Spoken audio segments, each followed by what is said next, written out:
Bismillah, Assalamualaikum warahmatullahi wabarakatuh. Pada kesempatan kali ini, saya akan membahas mengenai sosialisasi program sertifikasi halal gratis atau yang disebut dengan Sehati.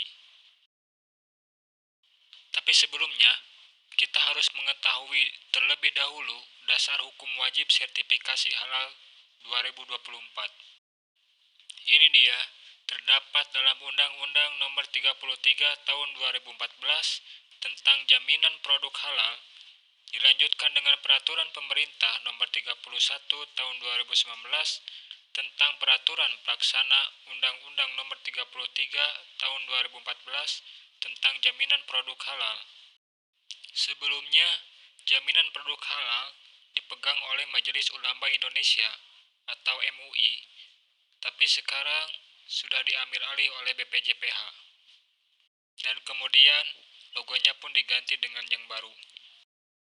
Dalam pasal 140, di sini dijelaskan bahwa wajibnya bersertifikat halal bagi produk makanan, minuman, hasil sembelihan, dan jasa penyembelihan itu dimulai dari tanggal 17 Oktober tahun 2019 yang lalu sampai dengan tanggal 17 Oktober 2024 yang akan datang. Dalam pasal 2, di sini juga dijelaskan bahwa pelaku usaha mikro dan kecil wajib bersertifikat halal yang didasarkan atas pernyataan pelaku usaha mikro dan kecil. Sedangkan pasal 149 menjelaskan sanksi administratif yang dikenakan terhadap pelaku usaha berupa yang pertama peringatan tertulis, kedua denda administratif, yang ketiga pencabutan sertifikat halal, dan atau yang keempat penarikan barang dari peredaran. Bahkan denda administratif dapat mencapai 2 miliar rupiah, bagaimana yang dimaksud pada ayat 2 huruf B dan ayat 3 huruf B. Nah, untuk program sertifikasi produk halal gratis ini kita bisa dilihat di slide selanjutnya. Nah, untuk permohonan sertifikat halal ini dapat diajukan oleh pelaku usaha mikro dan kecil dan tidak dikenai biaya alias gratis dengan mempertimbangkan kemampuan keuangan negara atau ditanggung oleh negara.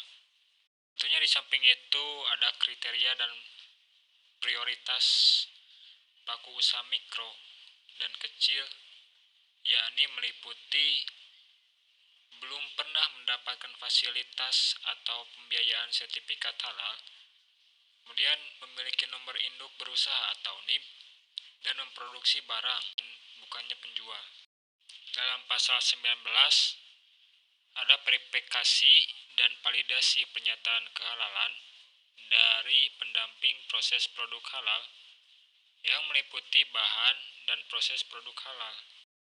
Selanjutnya, keputusan Kepala BPJPH nomor 22 tahun 2023 tentang petunjuk teknis pendamping proses produk halal dalam kewajiban halal pelaku usaha mikro dan kecil berdasarkan pernyataan pelaku usaha. Ya, jadi kita harus ketahui bahwa sertifikasi halal gratis adalah program subsidi 100% atas biaya pengurusan sertifikat halal yang diberikan pemerintah bagi pelaku usaha mikro yang memproduksi makanan dan minuman olahan dengan proses sederhana dan rendah risiko. Mungkin barangkali ada yang bertanya, apa saja sih jenis produk makanan sehati itu? Nah, di sini dapat dilihat ada 13 jenis produk. Ada olahan buah dan sayur, permen dan coklat, tepung dan sereal, roti dan bakery, ikan dan olahan perikanan, telur dan olahannya, gula, madu dan pemanis, garam, rempah, saus dan kecap, makanan ringan siap santap, kedai makanan, kedai minuman, susu dan analognya, lemak, minyak dan emulsi minyak, es untuk dimakan. Total ada 13 jenis produk makanan. Baik, kita lihat jenis produk susu dan olahannya. Bisa dilihat ada 3 jenis produk. beserta KBLI di bawahnya. Kemudian bisa kita lihat jenis produk lemak, minyak, dan emulsi minyak beserta KBLI di bawahnya. Di sini kita juga bisa melihat jenis produk es untuk dimakan, ada banyak, dan tentunya beserta KBLI di bawahnya. Dari jenis produk olahan buah juga banyak, bisa dilihat, dan di bawahnya terdapat juga ada KBLI-nya. Bisa dilihat juga jenis produk olahan sayur, ada banyak sekali jenisnya, dan tentunya ada KBLI di bawahnya. Kemudian jenis produk coklat sangat beragam dapat dilihat beserta KBLI di bawahnya. Kemudian jenis produk permen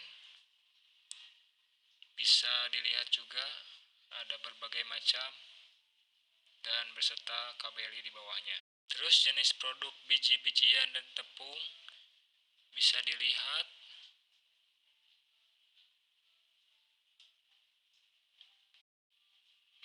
juga KBLI-nya yang ada di bawah.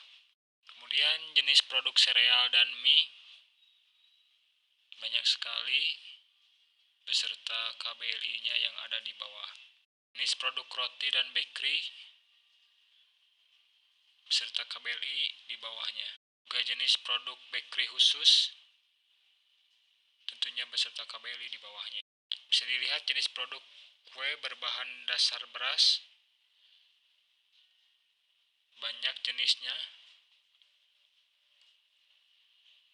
dan tentunya beserta KBLI di bawah. Jenis produk kue kering dan puding banyak ragamnya beserta KBLI di bawah.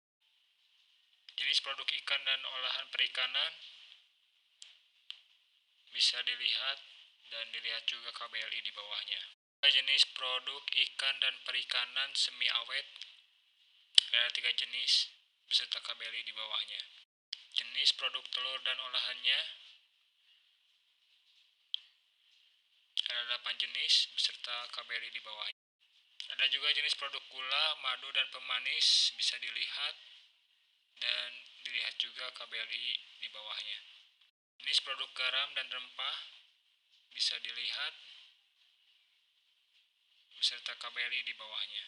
Juga jenis produk saus dan kecap dan dilihat juga KBLI-nya. Ada juga jenis produk makanan ringan siap santap, banyak jenisnya beserta KBLI di bawahnya. Untuk jenis produk kedai makanan dan kedai minuman ada 2 jenis bisa dilihat dan ada 2 KBLI. Di slide selanjutnya ada 6 jenis produk minuman sehati. Kalau tadi makanan, sekarang minuman.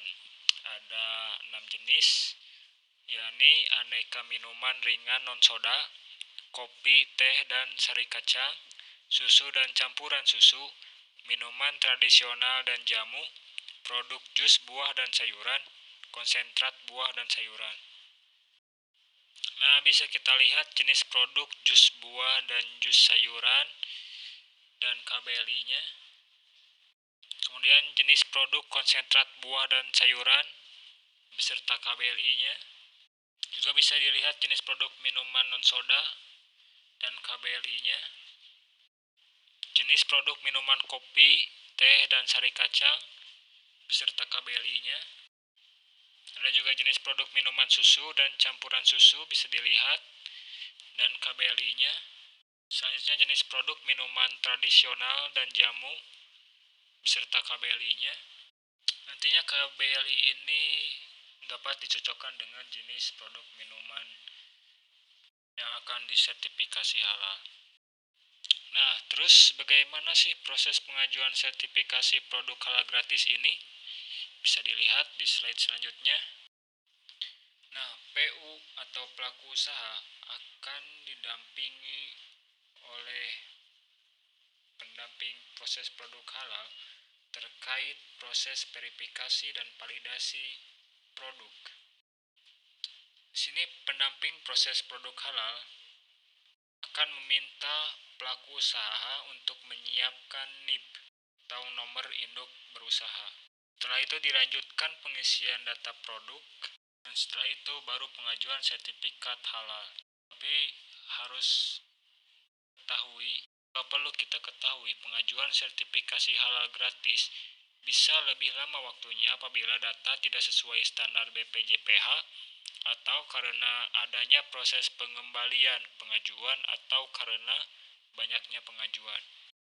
Di slide ini, pendamping proses produk halal akan mengarahkan pelaku usaha untuk masuk ke sertifikasi halal.id untuk mengisi data usaha, kemudian isi data NIB, selanjutnya tentukan KBLI dan upload produk. Setelah itu baru melakukan submit form. Bisa dilihat ini adalah contoh-contoh produk yang lulus verifikasi dalam pengajuan sertifikasi halal self-declare. Nah, di sini P3H atau pendamping proses produk halal akan mengarahkan pelaku usaha untuk membuat akun di halal dan mengisi data-data yang kurang lebih sama seperti sebelumnya. Bisa dilihat ini adalah contoh sertifikat halal yang telah terbit. Nah, maka dari itu, yuk segera dihalalin produknya. Makin berkah, makin unggul, makin laris, makin sejahtera. Demikian yang dapat saya sampaikan. Mohon maaf bila ada kesalahan dalam menjelaskan. Wassalamualaikum warahmatullahi wabarakatuh.